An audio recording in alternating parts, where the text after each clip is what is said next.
রবের ইসলামী কিংডমে যত উলামায়ে আজাজিল রয়েছে এদের থেকে আল্লাহ তাআলার কাছে আশ্রয় চাচ্ছি। সম্মানিত দর্শকবৃন্দ, আপনাদের সকলকে জানাই আসসালামু আলাইকুম ওয়া রাহমাতুল্লাহ। মুসলিম শিশুদের ইসলাম শিক্ষার 14টি কনসেপ্ট আমি আপনাদের সামনে তুলে ধরব, তাহলে বোঝা যাবে যে আপনারা ছোট শিশুদের কিভাবে এই কনসেপ্টগুলি তাদের সামনে তুলে ধরতে পারবেন। বাংলার মুসলমান শিশুরা ইসলামের মুসলিম হওয়ার মতবাদকে না শিখে তারা তাদের ধর্মের শিক্ষকদের কাছ থেকে কি শেখে? বানোয়াট আধা ডজন কলেমা, পাদের এবং সহবাসের দোয়া, ঋণ পরিশোধ এবং ইস্তেঞ্জার বানোয়াট দোয়া, লম্বা কুর্তা লম্বা পাগড়ি পরার প্র্যাকটিস, ধর্মের নামে এবং ইতিহাসের মোহাম্মদ ইবনে আবদুল্লাহ ইবনে আব্দুল মুত্তালেবের নামে গান, গজল এবং কবিতা, আবার নাত এবং হামদ, আবার বানোয়াট সুন্নাতের প্র্যাকটিস। তারা এই কোরআনকে মাতৃভাষায় না পড়ে শুধু আরবিতে তিলাওয়াত করে তোতা পাখির মতো, আর মুখস্থ করে টেপ রেকর্ডের মতো। আর বায়তুল্লাহর যে নিয়ম নীতি রয়েছে সেই নিয়ম নীতিতে নামাজ পড়া বাদ দিয়ে কথিত আবু হানিফার বানানো নিয়ম নীতি মতে তারা নামাজ পড়ে, আর সুন্নাতুল্লাহকে বাদ দিয়ে সুন্নাত রাসূলুল্লাহ পড়ার প্র্যাকটিস তারা শেখে, আরো অনেক কিছু শেখে। মূলত এগুলি ইসলাম আমাদেরকে শিখতে বলে না। এবার যে 14টি কনসেপ্ট, যে বিষয় নিয়ে কথা বলবো, ছোট বাচ্চাদেরকে অবশ্যই আপনারা শিখাবেন। কলেমা ইসলাম, ইসলামের নামাজ, সালাত, ইসলামের সওম, রোজা, হজ্জে বাইতুল্লাহ, ইসলামের যাকাত, জিহাদ ফি সাবিলিল্লাহ, ইসলামের কিতাল, ফরজ, সুন্নাতুল্লাহ, নফল, হালাল, হারাম, শয়তান মানুষ এবং ইবলিশ মানুষ। এই সব বিষয়গুলি আপনারা এই ভিডিওর মাধ্যম দিয়ে সন্তানদেরকে শেখাতে পারবেন।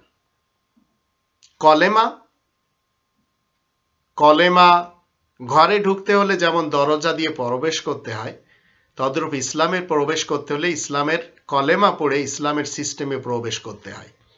এটি আমরা রবের ইসলামী কিংডমে যারা মুসলিম রয়েছি আমরা সবাই কোরআনের 2 নম্বর সূরা আল বাকারার 285 আয়াত থেকে জেনে নিতে পারি, যেখানে আল্লাহ রাব্বুল আলামিন বলেন, কলেমাটি হলো আমানা রাসূলু বিমা উনজিলা ইলাইহি মির রাব্বিহি ওয়াল মুমিনুন কুল্লুন আমানা বিল্লাহি ওয়া মালাইকাতিহি ওয়া কুতুবিহি ওয়া রুসুলি লা নুফারিকু বাইনা আহাদিম মির রুসুলি ওয়া ক্বালু সামি'না ওয়া আতানা গুফরানাকা রব্বানা ওয়া ইলাইকাল মাসির। রাসূল ঈমান এনেছে যা কিছু তারই রবের পক্ষ থেকে তার কাছে নাজিল করা হয়েছে, আর মুমিনরাও এদের সবাই ঈমান এনেছে আল্লাহ, মালাইকা ও তার লিখিত 114টি কিতাব সমূহের ও তার রাসূলদের উপরে। আর তার রাসূলদের মধ্যে কারোর সাথে পার্থক্য আমরা করব না, আর তাদের ঘোষণা আমরা শুনেছি এবং মেনেও নিয়েছি। আমরা ক্ষমা চাই, হে আমাদের রব, আপনার কাছে তো ফিরে যেতে হবে। তো এই কলেমা আপনাকে এবং আমাকে, আমাদের সন্তানদেরকে শিখাতে হবে। এবার আসুন নামাজ। সালাত শব্দের অর্থকে ফার্সি ভাষায় নামাজ বলে। সালাতের মাধ্যমে মানুষ আল্লাহ তাআলার কাছ থেকে সাহায্যের আবেদন করে। সালাত দৈনিক 5 বার, এটি আল্লাহ তাআলা আদেশ দিয়েছেন কোরআনে, সকালে, দুপুরে, বিকেলে এবং সন্ধ্যায়। আর রাত্রে, সকালে, দুপুরে, বিকেলে, সন্ধ্যায়, রাত্রে।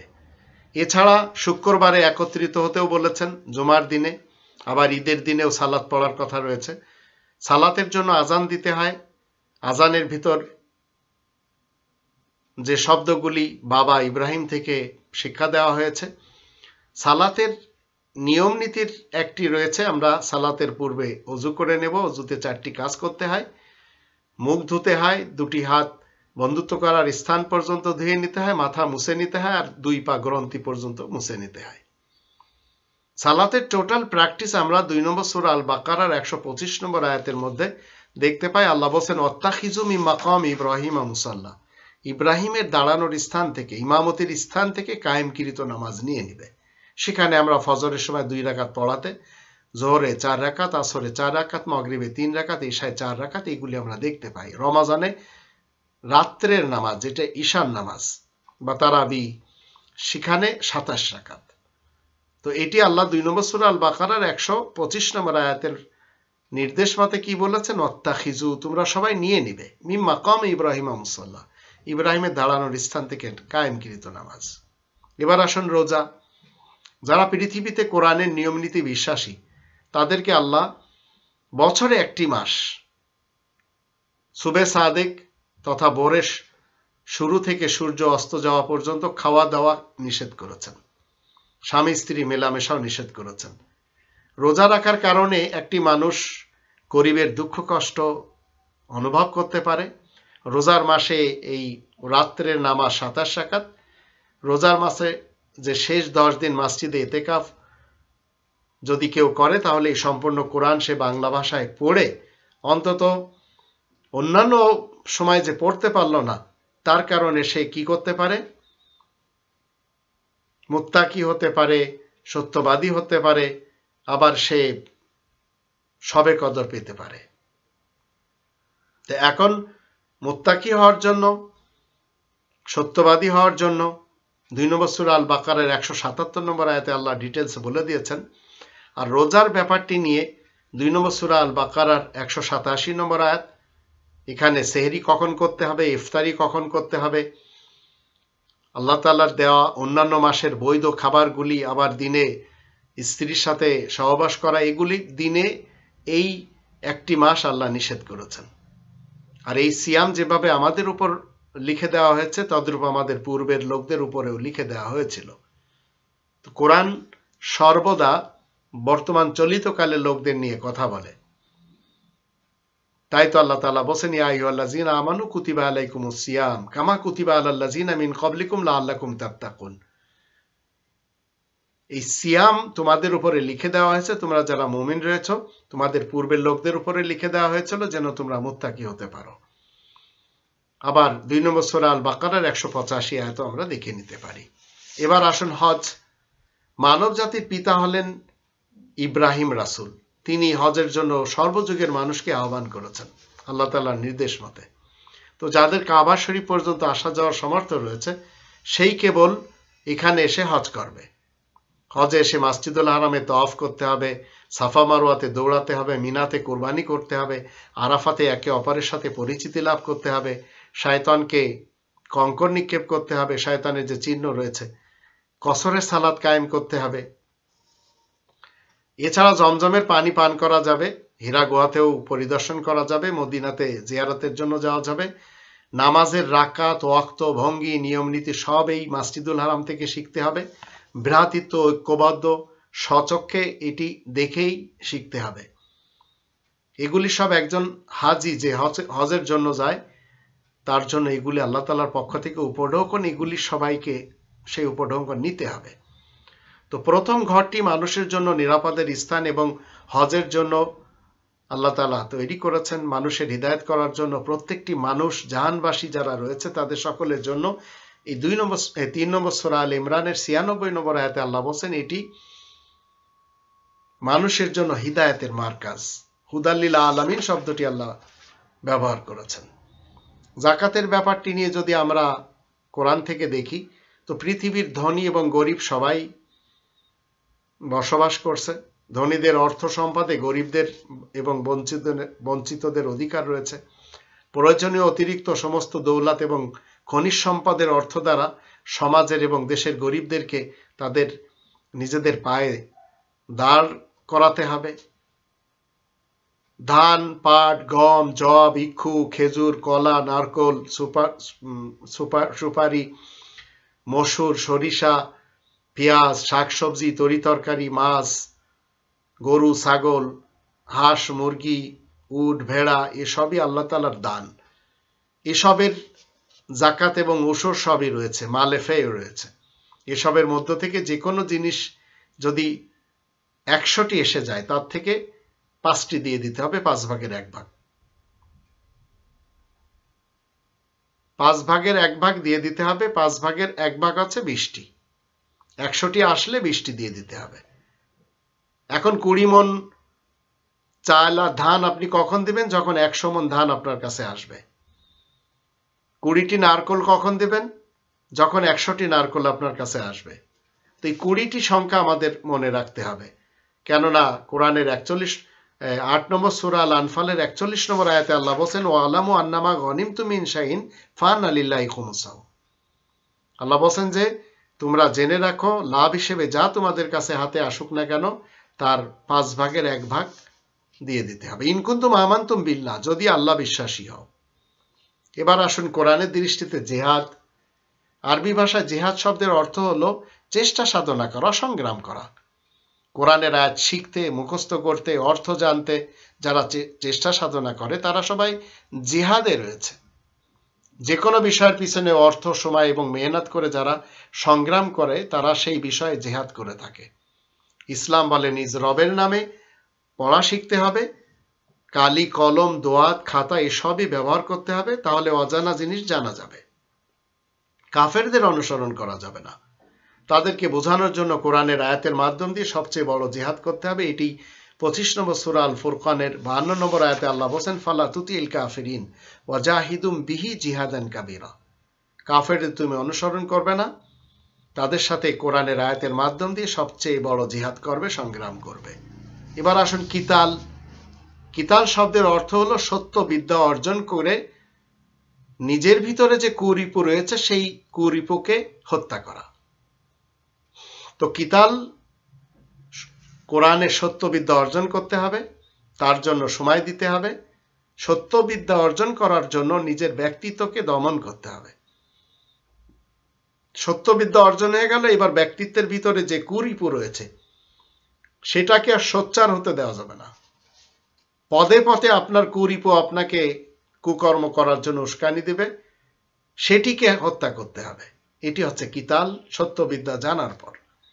তো আল্লাহ তাআলার কোরআনের পথ জেনে সেই পথ অনুযায়ী চলার কাজে শুধু মুসলিমরাই নিয়োজিত থাকে, আর কাফের দল কোরআন বিরোধী তথা তাগুতের পক্ষে নিজেদের জীবনকে তারা লাগানোটাকে কিতাল মনে করে।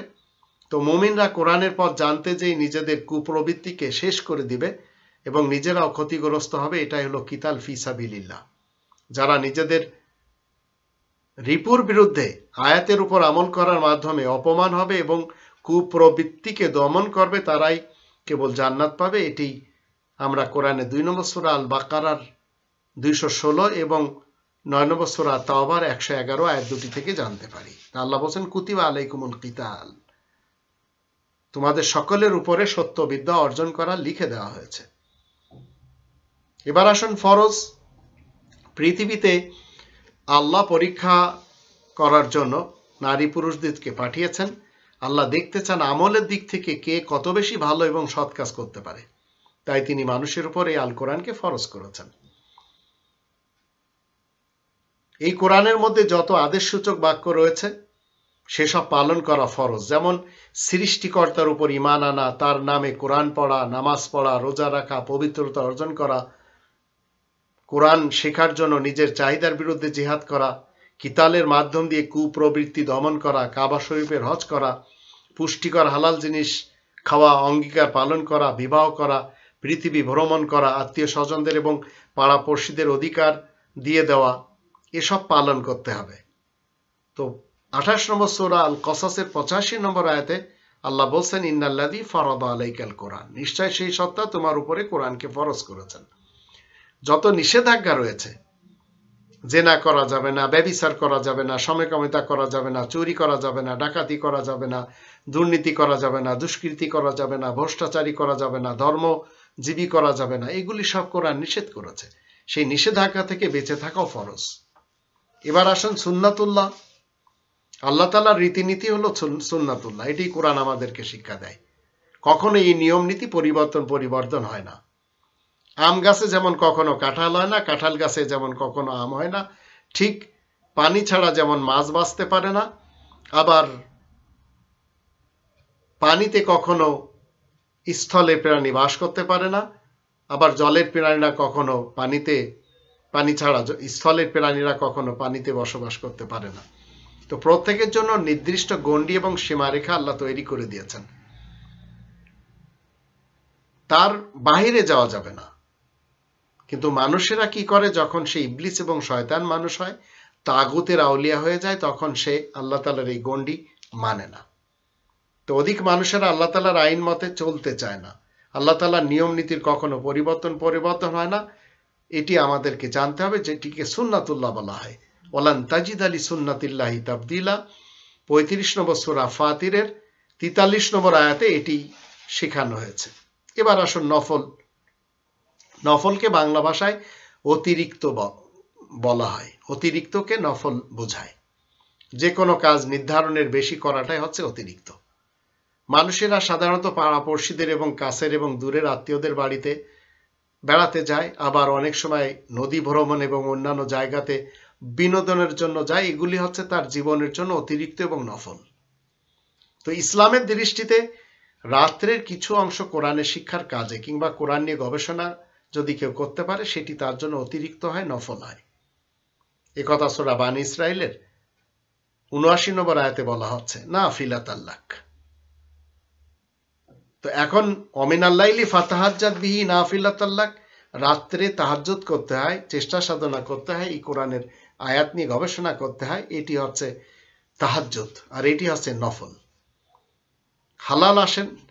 পানির প্রাণীদের মধ্যে যে সমস্ত প্রাণীদেরকে পানি থেকে ডাঙ্গায় আনার পর যেসব প্রাণীরা মারা যাবে, এসব প্রাণী হালাল প্রাণী। যেমন চিংড়ি মাছ, রুই, কাতরা, মৃগেল, পাবদা, পুঁটি, কই, মাগুর, শোল, গজাল, বোয়াল, এসব পানি থেকে আপনি উঠাবেন, মারা যাবে, হালাল। দুপা বিশিষ্ট প্রাণীদের মধ্যে যারা প্রথমে খেয়ে নেবে, খেয়ে গলার নিচে একটা থলেতে রাখবে, পরে সেখান থেকে পেটের ভিতরে যাবে, এগুলি সব হালাল, বাকিগুলি সব হারাম। যেমন হাঁস, মুরগি, বক, চড়ুই, বটের, পানকৌড়ি, কবুতর। আবার চতুষ্পদ প্রাণীদের মধ্যে যেসব প্রাণীরা খাবারের পরে জাবর কাটে, ঘাস খায়, ঘাস খাওয়ার পরে জাবর কাটে, এমন সব প্রাণীরা হালাল, বাকিগুলি সব হারাম। যেমন গরু, ছাগল, উট, মহিষ, ভেড়া, হরিণ, খরগোশ, এরা সব যারা জাবর কাটবে, এগুলি সব হালাল প্রাণী। তো এই মাছ বলেন, দুপা বিশিষ্ট প্রাণী বলেন, চার পা বিশিষ্ট প্রাণী বলেন, এগুলি সব হালাল বিধায় আমরা এগুলি খেতে পারবো। এসবের গোশত পবিত্র হয়, টাটকা হয়। তাই কোরআনের 2 নম্বর সূরা আল বাকারার 172 নম্বর আয়াতে আল্লাহ বলেন, কুলু মিন তাইয়্যিবাতি মা রাযাকনাকুম। তো এই টাটকা জিনিস, তৈয়্যিবাত জিনিস আপনাকে আমাকে খেতে হবে। হারামের ব্যাপারটি নিয়ে যদি আমরা দেখি, কোরআনের দৃষ্টিতে অনেক কিছুকে আল্লাহ হারাম করেছেন, তার মধ্যে আল্লাহ তাআলার সাথে অন্য কারোর বন্দেগী করা হারাম। এ হুকুম আপনাকে আমাকে মানতে হবে। সন্তানদেরকে শিক্ষা না দিয়ে আপনি যদি কুশিক্ষা দেন, এই সুশিক্ষার পরিবর্তে, সেটিও হারাম। তাদেরকে যদি আপনি শিশু শ্রমিক বানান, সেটিও হারাম। প্রকাশ্য এবং অপ্রকাশ্য অশ্লীলতার কাছে যাওয়াটাও হারাম। বাবা মার সাথে খারাপ ব্যবহার করাটাও হারাম। খাওয়ার ব্যাপারে ব্যাং বলেন, গুইসাপ বলেন, নেউল বলেন, কুমির বলেন, কচ্ছপ বলেন, গাধা বলেন, খচ্চর বলেন, ঘোড়া বলেন, বাঘ বলেন, সিংহ বলেন, চিতা বলেন, হাতি বলেন, শূকর বলেন, শিয়াল, কুকুর, বিড়াল, বানর, বাজ পাখি, চিল, শকুন, কাক, ঈগল, এসব প্রাণীদের গোশত খাওয়া হারাম। এসব ছাড়াও রক্ত ইচ্ছায় মারা যাওয়া প্রাণীদেরকে এবং আল্লাহ ছাড়া অন্য কারো নামে উৎসর্গ পশু, প্রাণী, যে কোনো জিনিস খাওয়া হারাম। এই কথা 2 নম্বর সূরা আল বাকারার 173 নম্বর আয়াত থেকে আমরা জানতে পারি। ইন্নামা হাররামা আলাইকুমুল মাইতাতা ওয়াদ দামা ওয়া লাহমাল খিনজির ওয়া মা উহিল্লা বিহি লিগায়রিল্লাহ। শয়তানের ব্যাপারে যদি আমরা জানতে চাই, তাহলে মানুষের মাঝে এমন কিছু মানুষ রয়েছে যারা নিজেদের ব্যক্তিত্বের চাহিদাকে অপ্রকাশ্যভাবে কোরআনের আয়াতের মোকাবেলায় প্রাধান্য দেয়। এমন সব মানুষদেরকে শয়তান কিংবা শয়তান মানুষ বলা হয়। শয়তান মানুষেরা অপচয় করে, অযথা স্থাপত্য তৈরি করে, শোনা কথাকে, ইসলামের নামে রেওয়ায়েত করাকে এরা প্রসার করে। ইসলামের নামে কোরআন ছাড়া অন্যান্য বানোয়াট গ্রন্থ থেকে বানানো এবং মিথ্যা কথা, যা বানোয়াট এবং মিথ্যা, এগুলি সমাজের এবং দেশের মাঝে প্রচার করে। আবার এরা কবিদেরও অনুসরণ করে। তো যে সকল মানুষেরা অযথা খরচ করে বেড়ায়, ধূমপান করে, মদ পান করে, আবার অন্যান্য কাজে যারা একে অপরকে গুনাহের এবং বিদ্রোহের কাজে সহযোগিতা করে, এরা সবাই শয়তান মানুষ। আর এদেরকে যদি আমরা চিনতে চাই, যে অপচয়কারীরা, এরা শয়তানের ভাই বোন হয় সবসময়। তাই 17 নম্বর সূরা বানী ইসরাইলের 27, 28, 26, 27 আয়াত দুটিতে আল্লাহ বলছেন, وآت ذا القربى حقه والمسكين وابن السبيل ولا تبذر تبذيرا إن المبذرين كانوا إخوان الشياطين وكان الشيطان لربه كفورا। অপচয় করে যারা উড়িয়ে দেয় তাদেরকে শয়তানের ভাই বোন কোরআন বলে। ইবলিসের ব্যাপারে পৃথিবীতে যে সকল মানুষেরা কোরআনের আয়াতের বিরোধিতা করতে চেয়ে প্রকাশ্যভাবে ব্যক্তিত্বের চাহিদারা অনুসরণ করবে, তারাই হবে ইবলিস মানুষ। এই কনস্টিটিউশনের বিপরীত যে সমস্ত কনস্টিটিউশন রয়েছে, গণতন্ত্র, রাজতন্ত্র, সমাজতন্ত্র, মোল্লাতন্ত্র, এগুলি যারা মেনে চলছে, এরা মূলত প্রকাশ্যভাবে কোরআনের এই কনস্টিটিউশনের বিরুদ্ধে পাঙ্গা নিয়েছে। তো ইবলিস মানুষ পৃথিবীতে যুদ্ধ করে, খুন করে, আল্লাহ তাআলাকে সরাসরি নিজেদের বড়ত্ব, গর্ব এবং অহংকার দেখায়, শক্তির জোর দেখায় আল্লাহ তাআলাকে, নাগরিকত্ব, ভাষা এবং বর্ণ নিয়ে গর্ব দেখায়। ইবলিস মানুষ একত্বের সামনে মাথা নত করতে রাজি হয় না। এই কনস্টিটিউশনের সামনে, এই সংবিধানের সামনে তারা অন্যান্য সংবিধান এনে হাজির করে, সেগুলি তারা মেনেও চলে। আবার ইবলিস মানুষ, শয়তান মানুষেরা কি করে, কালো টাকা কামানোর জন্য রাস্তা খুলে দেয়, রিবাখোর হওয়ার জন্য খুব তৎপর হয় এরা। তো ইসলামের নামে আবার মানুষের তৈরি করা মতবাদে এরা বিশ্বাসী বানায়। এরা ধর্মজীবী ইবলিস যারা, তারা করে। আবার প্রকাশ্যে এরা শব্দে বাদ্যযন্ত্র এবং মিউজিক শোনায়। সৌতুন শব্দটি কোরআনে এসেছে। তো কোরআনের 17 নম্বর সূরা বানী ইসরাইলের 61 থেকে 65 আয়াতগুলি যদি আমরা দেখে নিই, সেখান থেকে আমরা দেখতে পাই ইবলিসের প্রকৃত কাজ, শয়তানের প্রকৃত কাজ।